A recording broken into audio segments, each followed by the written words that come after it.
होगा। देखो किसी भी संख्या का वर्ग हम कैसे ज्ञात करते हैं, तो वर्ग ज्ञात करने का क्या तरीका है। जैसे हमें 32 का वर्ग ज्ञात करना है, तो 32 के वर्ग में क्या करेंगे, 2 का वर्ग कितना हो गया 4। अब इन तीनों गुणा, 3 दूनी 6, 6 दूनी 12, 12 का 2 का हासिल लगा 1, 3 का वर्ग 9 और 1 हासिल का 10।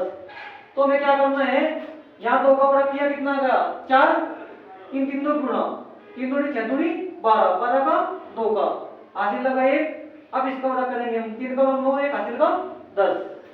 जैसे 48 का वर्ग ज्ञात करना है हमें, तो जो 8 का वर्ग कितना हो गया 64, 64 पे 4 का हासिल लगे 6।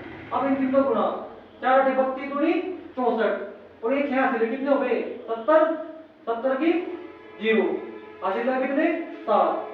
4 का, अब 4 का वर्ग करेंगे, 4 का वर्ग 16, 16 7 23, तो 48 का वर्ग आ गया। यानी क्या करना, 8 का वर्ग किया, 8 का वर्ग कितना गया 64, 64 पे 4 का हासिल लगे 6 और इन तीनों गुणा, 4 8 32 दूनी 64 और 6 हासिल पे कितने हो गए 70, 70 का 7 का।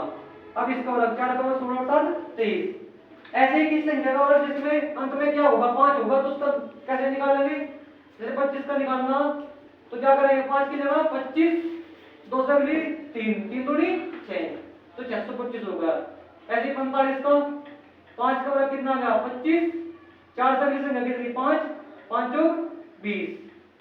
जैसे 85 का, 85 क्या, 5 का वर्ग 25, 8 से अगली संख्या 9, 9 8 72।